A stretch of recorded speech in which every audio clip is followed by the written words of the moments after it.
Lucinda, thank you so much for joining us today. It's a Pleasure. wonderful opportunity to hear about your experience and how that can offer some really useful insight and guidance to our participants today. Can we begin by just having a quick summary of your career? Sure. So I stepped back from my executive career in May of last year to build out a non-exec portfolio. So I currently have two non-exec roles, which I'm sure we'll come back to. One is on the board of Rank Group PLC, which is a FTSE listed entertainment business. I'm chair of RemCom there. I also sit on the audit, ESG and nominations committee. And my second board role is on the board of Business in the Community, which is a not-for-profit responsible business network set up by King Charles 40 years ago. And I'm also chair of RemCom there and sit on the nominations committee. But previously in my executive life, I've worked at board and executive committee level for, gosh, over 25 years. So my first board appointment was when I was 28, in a really wide range of sectors and organisations, from Hayes to RAC to Barclays to the last decade or so, I've spent in regulated FS. And my most recent executive role was as Chief People and Corporate Responsibility Officer, huge title, for AXA UK and Ireland. Okay, excellent. So can you remember your first board position or the first exposure you had to the board and your journey to get there? Well, I was 28. So it was, and that was obviously as an executive director, not as a non-executive. So I'll touch briefly on that, but I think really probably the non-exec piece is more relevant. So, and I guess, you know, life is full of luck, isn't it, at times, and luck and a bit of judgment and a bit of being in the right place in the right time. And certainly for my first appointment, that was in a global subsidiary of Vivendi, working with a great CEO who rated me and rated what I could bring to the board table. So took, I think, a fair punt on me at the age of 28 that I could bring something to broader board conversations. And I think that perhaps was the first step on the bridge to becoming a non-executive, because I think it really honed my commercial skills. So whilst my sort of technical expertise is people, what I bring is significantly more than that. And I've always described myself as a director first and an HR director second. So my first non-exec role was actually 3 years ago when I joined the board of Business in the Community. And again, that was, we had a relationship with them at AXA, but they were specifically looking for somebody who brought a people skill set to complement their other directors around the table. And I don't know if anybody's familiar with Business in the Community. I mean, it's firstly a great organisation with fabulous social purpose, but it also has an outstanding board. So whilst it's in the not-for-profit sector, all of the board are sort of FTSE CEOs, finance directors, chair people. So the likes of Alison Rose, who's the CEO of NatWest, Gavin Patterson's the chair. We've got Richard Hutton, who's the FD of Greggs. So I say that because it was a fabulous peer group to be on the board with for my first non-exec role. I'm learning a huge amount from those guys in an organisation that's really purposeful too, which is great.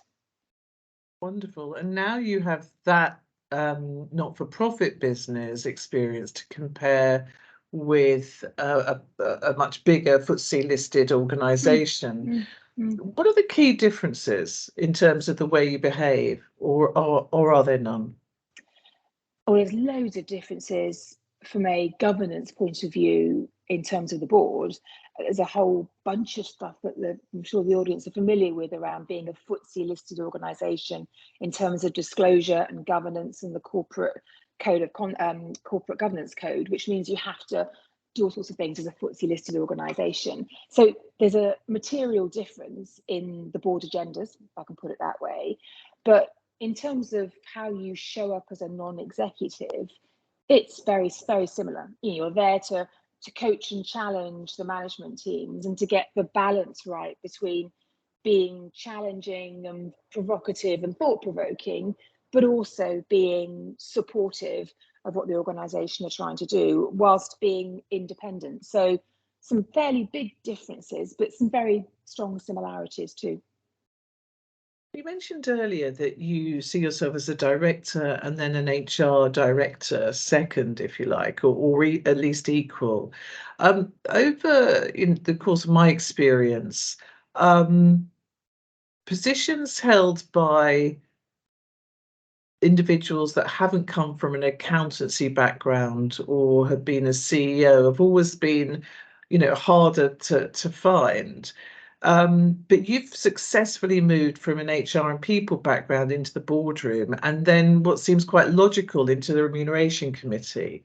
But in addition to that, what particular skills do you feel a background like yours can bring, or a non-finance background can bring? And is it easy to get heard? Very easy to get heard, but then that's probably as much about me as it is about my background, I suspect. But I think, so whilst I don't have a finance background, I am pretty commercially savvy and astute. So, and you have to be a non-executive, because whilst you bring a skill set with you, your accountability is shared and equal across the board. Clearly, I'm not chair of audit committee and never will be. But equally, as a non-executive director, you carry that responsibility for the totality of the business, not just for the functional skill set that you bring. But so the boards I've been recruited to, they wanted somebody who brought that broader commercial understanding, but specifically had a people background. And I think there's a number of things that they were looking for that I bring. So somebody who's got experience of managing a complex people agenda, who understands the dynamics of culture and culture change, understands how succession planning works, who's actually run big people businesses in organizations of scale, and therefore can have a bit of a light touch coaching role with the chief people officer. But the obvious space is chair of RemCom, and you touched on that. And if you're the chair of a board, you're always looking for your committee chairs as the obvious places that you have to fill. And with my background, as well as 25 years of board, I've got 16 years of remuneration committee experience in listed and PE-backed and global subsidiary environments. So I know my stuff around RemCom too. And I think that is the obvious space that you would fill with the sort of background that I've got. And I think increasingly that's a complex agenda, and having what I would call domain technical expertise as a chair of RemCom, you've got a bigger hill to climb than a chief people officer who's been involved in exec rem, where at least you're over part of the first hurdle of that. In that role, how much time are you giving to that position? Because it sounds like there's probably a lot of preparatory work to do. It's a great question, because I think for people who are considering joining boards, it's a real misconception to think you read the board meeting papers, you turn up at the board, and that's the beginning and the end of it. It's way much more than that. And I think particularly if you're a committee chair, because there's quite a lot of interaction outside of those formal board meetings, either stakeholder engagement in terms of with shareholders or internal stakeholders, preparation for agendas, discussions about what might be on that, bringing sort of corralling the whole picture behind, talking to the CEO, talking to the chief people officer and the reward team. So there's quite a lot of activity in what's becoming, and certainly for a FTSE listed business with a high level of disclosure and transparency, an increasingly tricky topic. So chair of RemCom is, I heard it described as a poison chalice. It's not everyone's cup of tea. I mean, I happen to enjoy it because I quite like the complexity of it. And with my sort of background, I'm not fazed by the sort of stakeholder engagement or the subject matter. But it requires a bit of heavy lifting to do it well, I think. And I'm still relatively in the early days. I only joined the rank board a year ago, so still learning myself. And with that constantly changing set of challenges, do you feel it's your responsibility to continue your own personal education on the topic, and that takes some time and investment as well? It does. And again, it's something that I've been very thoughtful of in transitioning from being a full-time executive to being a non-executive. If you're a full-time executive, you're in the sort of the muck and bullets and the sort of general keeping up to speed with things because you sort of live and breathe it. As a non-executive, you have to be way more planned about how you make sure that you keep yourself up to speed, you keep yourself current and relevant, and you continue to develop. So I have a number of ways that I do that. The Deloitte Academy, if people don't belong to it, I couldn't recommend it highly enough. They have great webinars, and specifically from a REMCOM point of view, but also from an audit chair and a broader governance, where you make sure that you really just keep yourself on the sort of finger of the pulse of what's going on what is, you know, a changing, moving agenda on many lenses, not just from a remuneration committee perspective. One of the other challenges people I speak to have, whether they're male or female, is considering the sum of all of your parts and how you bring that to the boardroom, and perhaps a slight change of identity and different types of language that you might use as a non-exec, as you did when you were a senior exec. Do you agree with that? And how quickly did you make the transition into feeling that you had made that move into a non-exec career in total? Yeah, so I wouldn't describe it as a change of identity, but certainly you have to be mindful about how you're going to show up differently. And again, I gave a fair bit of thought to how I would personally manage that transition. So I was lucky in that my last executive role was actually much more akin to being a non-executive, because I had people that worked in my team that effectively managed the operation. So a lot of what I was doing was across multiple business units, coaching and challenging. So the NED skill set plays very well to that, and actually also plays incredibly well to the skill set of being a chief people officer. Your entire career, if you're a good chief people officer, is coaching, challenging, being slightly provocative, but in a gentle way. And the high level of EQ that most CPOs have got stands you in really good stead as a non-executive, where you're ducking in and out of a team as opposed to being in a team all the time. So yeah, and I really try to hold myself to account. So when I'm preparing for board meetings as an executive, I'd have a view on everything in the agenda probably, and you know, had a voice on most things. As a non-executive, I'm very mindful of firstly, what are the 3 or 4 things that are really helpful for the management to hear from a non-executive. I might have a view on everything, but not everything is always useful to hear about. It's just too much noise otherwise. And secondly, for management, there's nothing more annoying than hearing a NED with a sort of clever question and a clever perspective. And then you have to go away and you're sort of back into the business. And as a non-executive, you go away and you're not back into the business. So I try to be the sort of NED that I would have liked to have as an executive, someone who can, you know, be helpful, be constructive, but who doesn't just try and pick holes in stuff. The critical friend piece is a difficult balance to get right, but it's, as an executive, it's very helpful to have. And as a non-executive, when I feel like I'm getting it right, it's very rewarding too.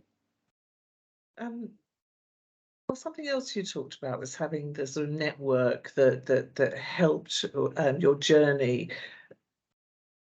Now with 2 positions active, and your own, you know, 2 things. What are your own career plans moving forward? Are you looking for additional roles?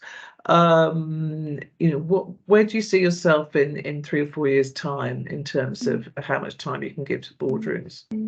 So when I was planning the next stage of my career, I wanted a diverse, broad portfolio. So, and I wanted something that was in the giving something back space, which for me is business in the community with that sort of strong social purpose I talked about earlier on.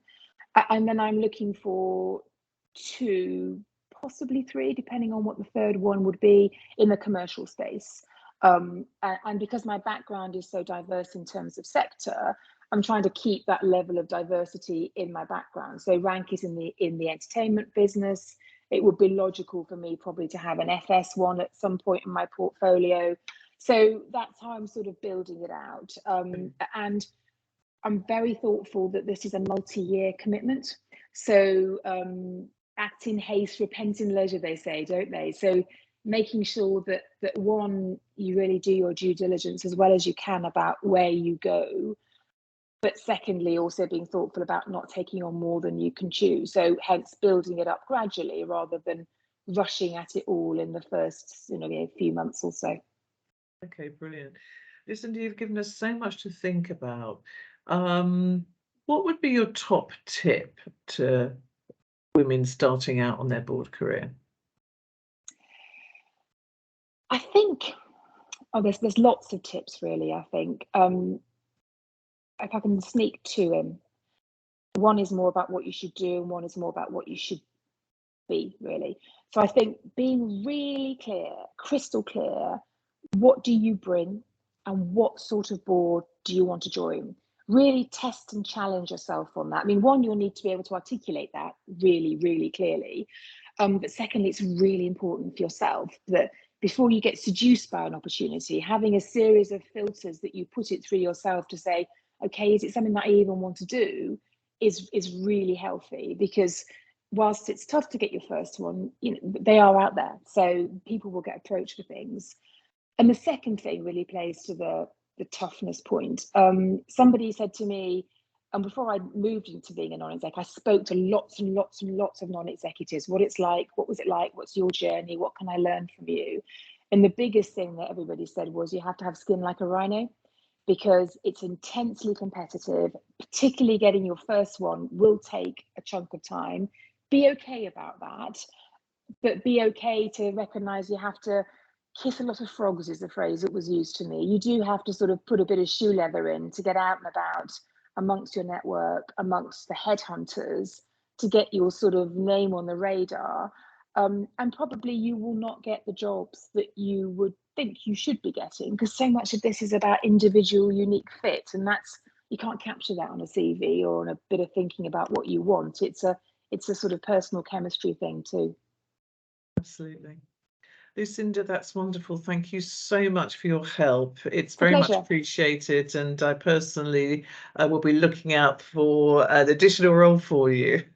Thank you, Cathy. Great to catch Thanks, up. Lucinda. Thank you. Cheers. Bye bye.